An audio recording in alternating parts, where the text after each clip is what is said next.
Hey guys, it's Nicole. Welcome back to Chronicles of a Crafter. Today we're going to be working on that junk journal that we started last week. This is all the things that I promise I'm going to put into this junk journal. Somewhere in this junk journal, all of these items are going to go in.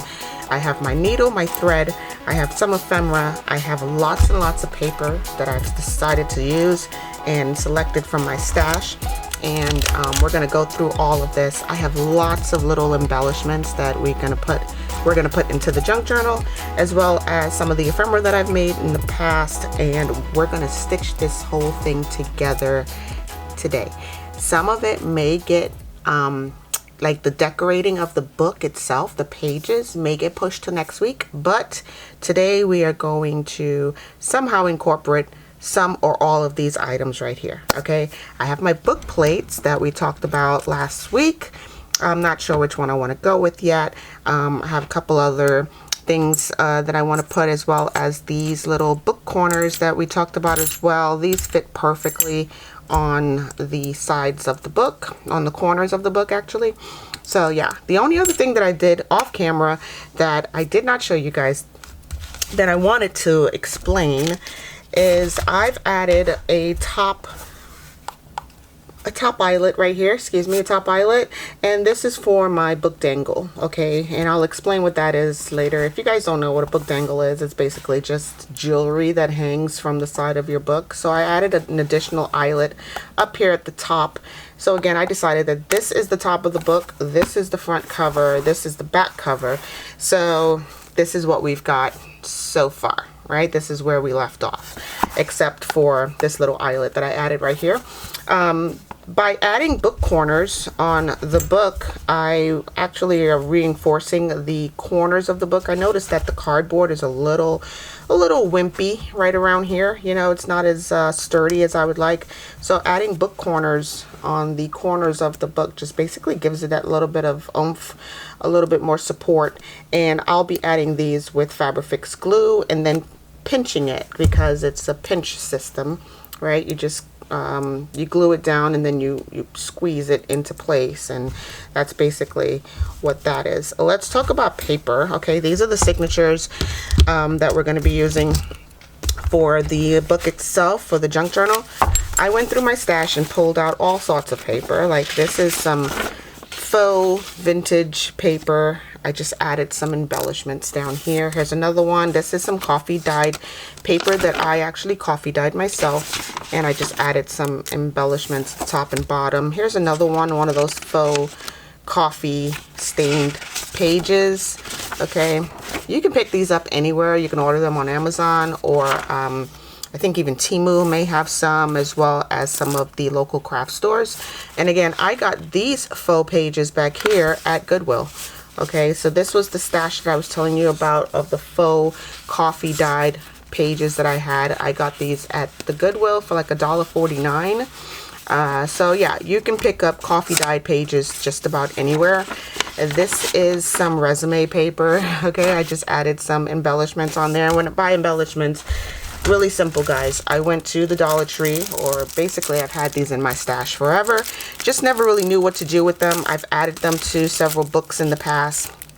They're great little jewel stickers or borders that you can put if you're a scrapbooker or an album maker or a junk journaler. You can just add these really cute, simple stickers. They're stickers, guys, to the tops and bottoms of your, or the borders of your pages, or even your books, and it just gives it a little bit something extra, right? A little something. Okay. And also in here I have some faux this is like an invoice. You know, I'm really famous for making my faux invoices. This was a sheet that I made, and thanks to Pam at ThePaperOutpost, she basically kind of put me on blast, and I loved it, and gave me that little bit of push to continue on on this journey of making junk journals and crafting and whatnot. So basically I made my own invoice, and I copyright Magnolia Mercantile. Anyway, so yeah, I made my own invoice, my own ledger basically ledger paper, and I just copied it on my printer, and this is what it looks like. I've also done some of these. This is another ledger page that I just basically copied through and, you know, and made it my own. This is upside down actually. So yeah, this is just some ledger paper that I collaged, and Pam at the Paper Outpost really, you know, this is what it looks like. She really just took my my idea and boosted me to the stratosphere by introducing a lot of you to my channel, and I do appreciate that 130,000%. So yeah, if you have some ledger paper, again, I picked this up at the Walmart for, I don't know, it was like $3 for a book of maybe 50 or 60 sheets of ledger paper, and it's double-sided, and then you can collage your own items onto here. And then I just ran these through my printer. I scanned them and ran them through my printer and made something that looks like this, very vintagey and very faux. And I did the same with this. This was a much smaller sheet. I blew this up, like superimposed it on my printer and printed off, you know, these designs and whatnot. So anyway, guys, paper is paper. You don't have to go to town and spend a lot of money making paper or buying paper. Here's another example of how simple it is to use paper in your journal. This is just regular copy, what do they call this, loose leaf paper that I just basically just cut the little circles off. So on each sheet there is a section where there are three ring holes or whatever for your binder. I just cut that section off, glued the two pages together, and now I have a full sheet that can be placed into my journal with the lines right side up. Otherwise, you can always just take a sheet and fold it in half and stick that in your journal, but your lines will be sideways, right? So here's another example of not spending a lot of money. And if you want, coffee dyeing is super simple. Like, take your coffee grinds, you know, from your morning coffee or whatever, stick it in a pot of water, let that boil up. It changes color. Then you place your then you place your paper on a cookie sheet and pour that coffee water all over it. Stick it in the oven on super low for about 8 to 12 minutes, whatever it takes to get that paper nice and dry and crispy, and then pull that out of the oven and you have yourself some coffee dye paper. I'm not going to coffee dye these. I don't think it's necessary. I need some plain papers in my journal in you know, in addition to some of these other faux coffee dyed papers that I'm going to use. Also, I have here some regular pages that, I don't know, I printed these off of printablepaper.net. okay, go check them out. They have lots of printable pages that you can just print off, and they're free. So www.printablepaper.net, and you can get pages like this, some dotted paper. I also have some music paper. All of this is on printablepaper.net. Free patterns that you can just print. And again, you can coffee dye these as well, because they are kind of stark white. They look a little sterile, but you can go ahead and coffee dye all of these and stick them in your junk journal after you've printed them off. Okay, so that's paper. As far as embellishments, again, I did talk about the corner, the book corners, sorry, and my book plate. So I'm not really sure which book plate I want to use. It could be this one, it could be this one, which is very pretty, but this one has a much bigger face so that I can stick something like this in there that says crafted with care, right? It's a little label that I can either put in the back of the book, right, if I'm going to sell this, or I can put it in my book plate just like so. Just glue it in there and then add it to the front of my book, right? So there's that. Hopefully it focuses. Trust me, it says crafted with care. Or I could do something very ornate, and I love this pattern. I love the detail on this book plate. Again, I could place that right there and then just slip a piece of paper behind it that says what what I'm using this book for, or it could say nothing. It can have a picture. It can have, you know, anything. So there's that. Here's all my little details, my little ornaments and elements that I'm going to be adding. I even found a button that I missed during Halloween. This was one of the buttons that I made with the epoxy from the dollar store. Let me see if I can get that to focus for you. I don't know, maybe. But anyway, I made this with the epoxy from the dollar store. And it's just a button with a little bit of paper underneath.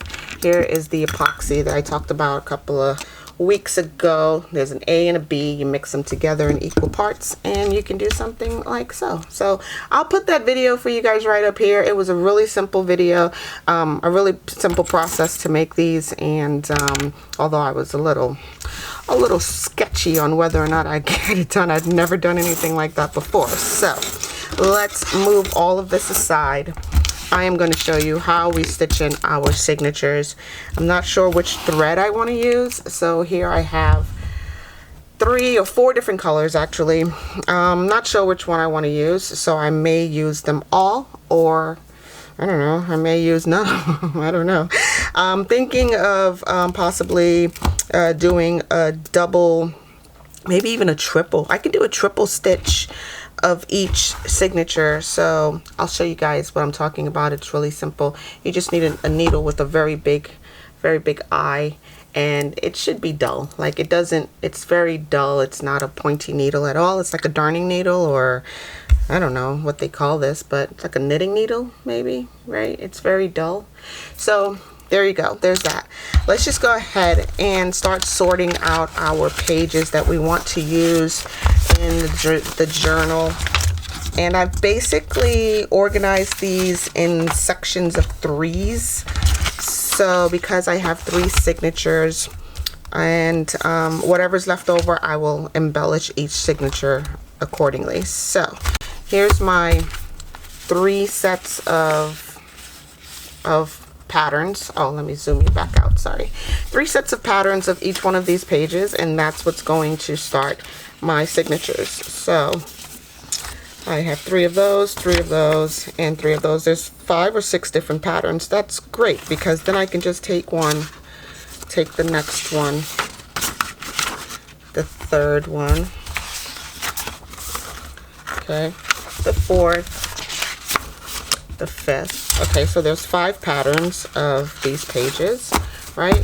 That by itself can be a signature, but I want to take it to the next level. Let's grab some of these down here. I'm going to use some of this plain paper. And each signature can be different, or it can be exactly identical to the previous. I'm going to take some of this music paper. Just one. Okay, got one. And then I'm going to take some of this dotted page here. Okay. And some are folded in, some are folded out. And you can see that the other side is blank, so that works out as well. I'm going to take some of this lined paper. Okay. And then I'm going to take some lined paper folded the opposite direction. So this one's folded in where the lines are on the inside. This one is folded out where the lines are on the outside.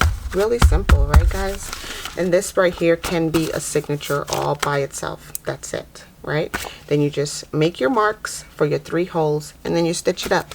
But of course, I'm extra. I'm going to do another signature just by grabbing the same sheets of paper. I'm going to mix them up a little bit this time and just do it just a little bit different. Each signature can be the same again, or it can be completely different from each other. So the choice is yours. It's totally, preference. And yeah, that's basically all it is, guys. It's just selecting the signatures. This again is the hardest part for me because I'm so particular. I tend to get caught up with like this right here. I want to put this one in here and move this one in the middle. So yeah, it just gets a little, it's all about choice, preference, your preference. So, and it's also like, you know, how creative do you want to be with your signatures? But what I try to do is get the same number of pages in each one, so that no signature is thicker or thinner than the other, and it just makes things a little bit more uniform, I guess, and pretty. pretty is the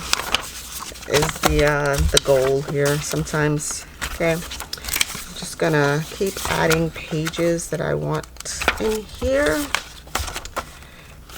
So, and that's it. I mean, really, that's really all you're gonna do is just add whatever you want into here. After I've done that, I will then count each signature to make sure that they all have the same number of pages in it, and then stitch them into the book.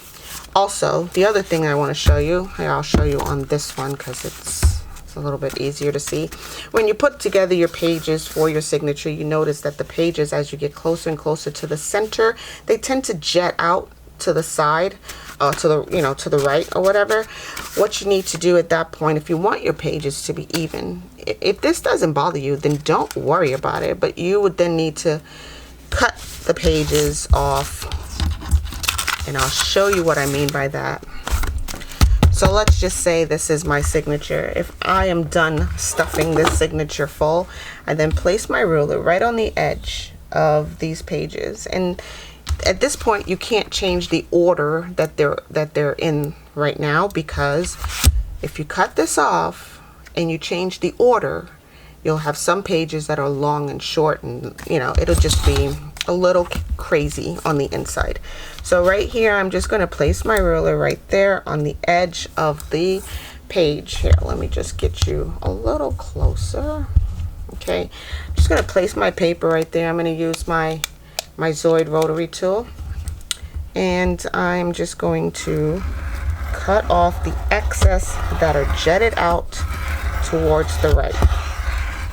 Okay, and it may take a few passes to get it nice and even like this. See that? I just cut off the excess pages that were sticking out on the side here. Okay, so that's really all you need to do to create yourself a perfectly nice straight edged signature. Okay, I'm going to go ahead and sort through some more papers, and I'll come back, show you how I mark my pages and punch the holes in them, and then we'll stitch up this journal. I'll be back in 2 ticks.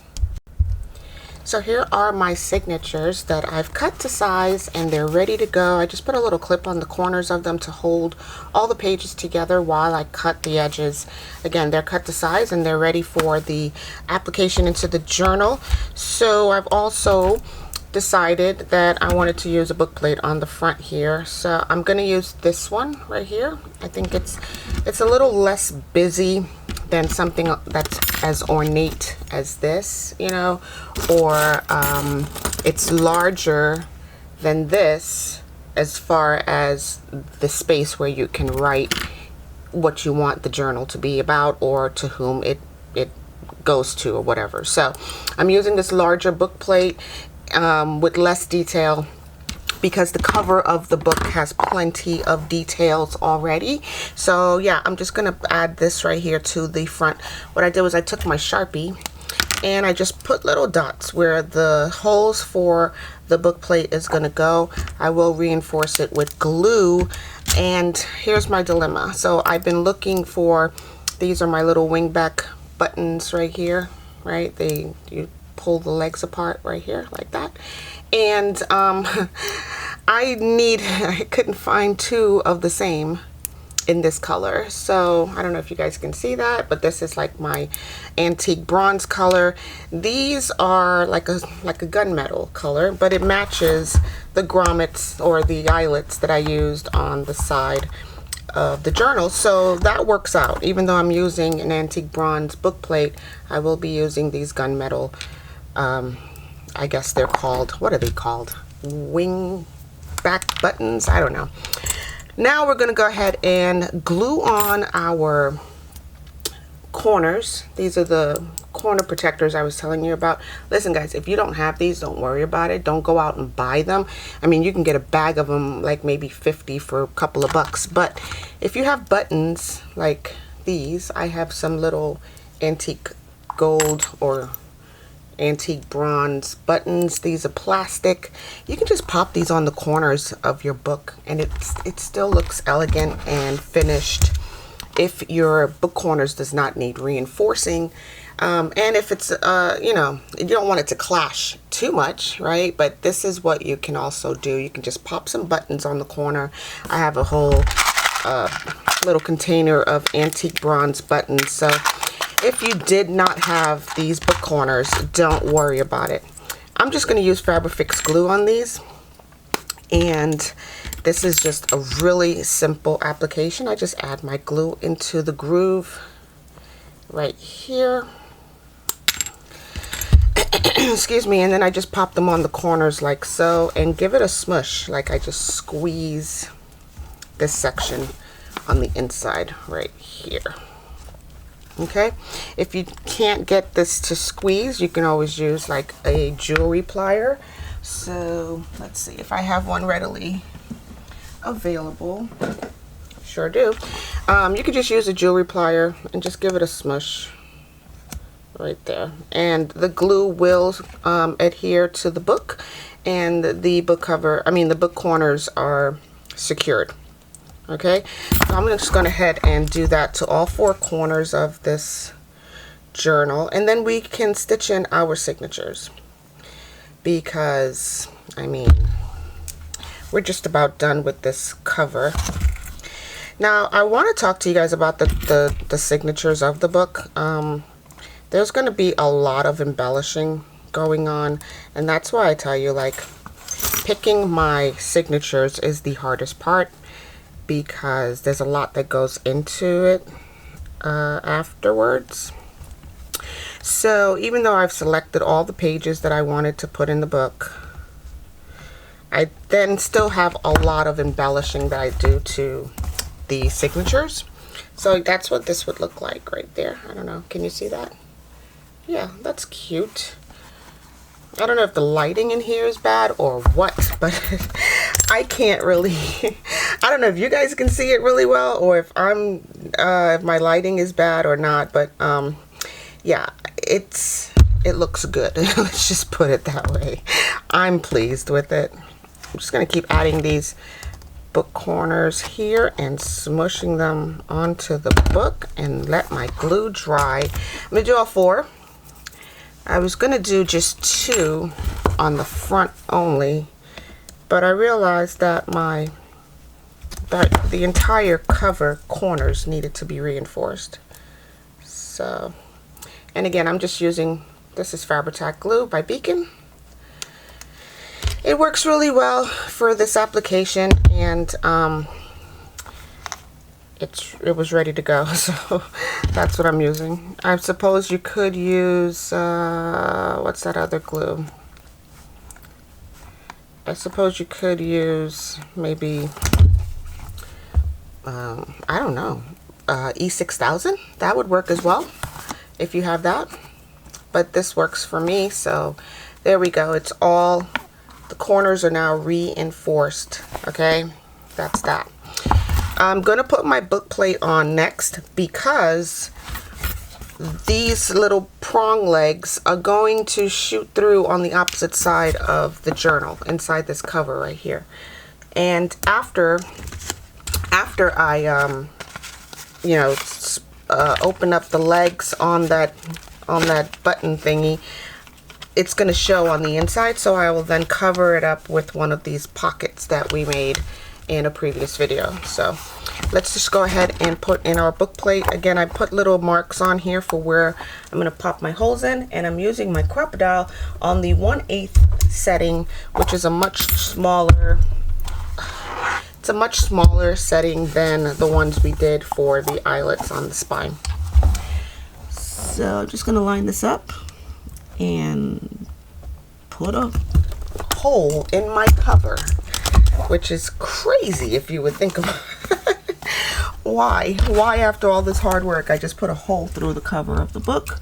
But you'll see what I mean, and it works out really well. So there's that. I'm gonna place my, and if your hole is off, don't worry about it, guys. It's not that big of a deal. You can adjust and just maneuver things around. And there's that side. And you know, these things are very forgiving. You know, it's not a perfect science. You don't have to have a degree to make a junk journal. It's just fun stuff, right? So there's that and that. Okay, so my book plate's not 100% straight, but I'm okay with it. I mean, and by 100%, I mean it's like 99.97% off. I mean, straight. So here are the little prong legs that comes through on the other side. I want to get these as flat as possible. So I'm just going to apply a little pressure. And then we will add this right here on the inside cover of the book. If you didn't have one of these, or you didn't want to put a pocket on the front cover, you can always put your book plate first before you do the inside wrapping of the book cover with fabric, right? And then your fabric would then cover these up and you would never see them. It's like it's not even there. But because I'm going to add this front pocket right here, which I just added a little bit of embellishments to, right? No big deal. And a couple of stickers. And I'm just going to pop this on right here on the front cover of the book when we're ready to do that. Okay, so have no fear. This is fine. Let's get on to stitching in our signatures, which I'm not sure if you guys have ever done a 3-hole pamphlet stitch before, but I'll do one just to show you what you know, what it's like, what we're doing. Basically, I just took my signature, lined it up. So there's 3 signatures, there's 3 sets of holes on the spine.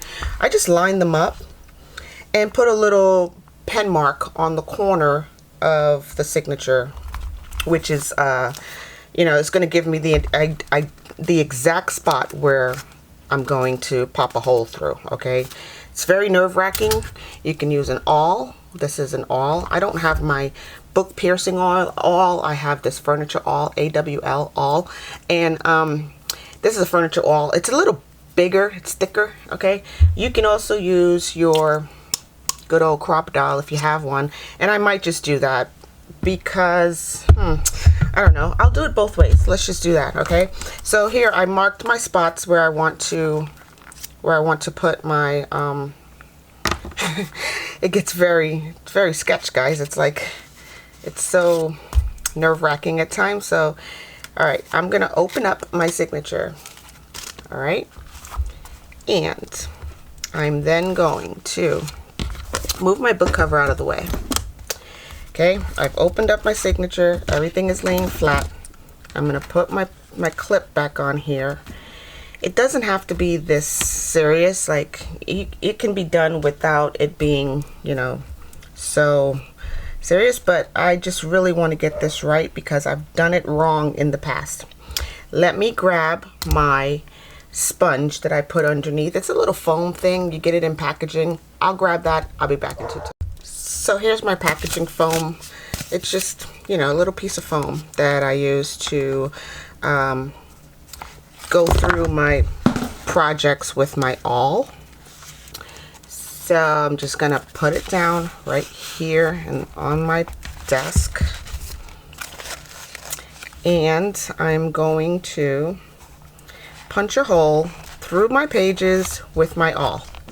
Again, if you're using your crocodile, this is a no big deal thing. I just dropped my awl. Yeah, so if they're using a crocodile, no biggie. And that's it. But if you're using an awl like I am, this is where everything has to be very precise. Okay. And that's just to protect my desk and to get all the way through all the pages at the same time. And here is my last hole that I'm going to pierce with the awl right down here.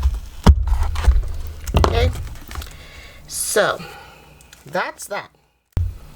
So I'm doing a three thread stitch. It's just going to be a 3-hole pamphlet stitch with just 3 pieces of thread on my needle, just to coordinate with the cover of the book. So let's just make sure that this is right side up and everybody's happy, because I'm getting a vibe that this is upside down. Let me just double check. So none of my pages are really directional, and that's why I decorate afterwards, in case I need to do something like this for whatever reason, and I'll tell you why in just a moment. Nope, it's right side up. I had it the right way. Okay. Just in case when you punched your holes, you had your pages upside down to begin with, that could be a problem. Also, I normally just take my little pencil and put a little arrow like facing up like that, and that tells me that this is the top of my signature, because things can get turned around, guys. I'm not even gonna lie, it can get a little hairy when you're doing this stuff. So again, my next attempt will be with the crocodile, because I know I can just punch my holes directly through without a problem through the crocodile, and everything will be nice and even and straight. But right now I'm just going to go ahead and start stitching this through. So this is a 3-hole pamphlet stitch for a junk journal. You start in the middle, either on the outside or the inside. If you want your thread to end on the outside, you start on the outside. If you want it to end on the inside, you start on the inside. It's really that simple. This is a 3-hole pamphlet stitch for any junk journal that you're making. Okay, so I'm just going to hold my thread right there so it doesn't pull all the way through. I'm going to go here. I came through the middle. I'm going to go here to the top. And again, it will take some finagling to find your hole. And if you have uneven pages like I do, you will have to adjust and locate that hole that you made with the awl. And yeah, you just finagle it through until you get it where you want it, and stitch. Oh gosh. Okay, there we go. All right, and you pull the thread through. Okay, so I went through the center, out the outside, center, came up through the top, and you can do top or bottom, there's no rhyme or reason. Came up through the top here, and I'm still here on the inside, and now I'm going to go to the outside from the bottom all the way through again. So you've crisscrossed over that middle one that you've already stitched. I know with three threads it does look a little confusing, but that's okay. You'll get the idea. And with one thread you can see it a lot clearer, but I just want it to be a little fancy this time around. I'm sure those of you who know how to do a 3-hole pamphlet stitch can appreciate the attempt to be fancy. But for those of you who don't, I'm sure I have another video of me doing a 3-hole pamphlet stitch somewhere. So if I find it, I'll just put it right up there for you guys. Let's just go ahead and find our center again from the outside and come all the way through to the inside. Now this is where things can go haywire for you. So what you want to do is make sure that you don't thread your thread that's already here. Okay, and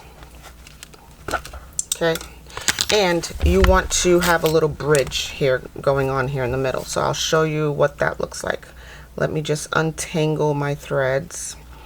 And that's why we use a darning needle, you know, a needle with a dull point, so that you don't thread your threads. I just need to separate them. So this is the little bridge that I'm talking about.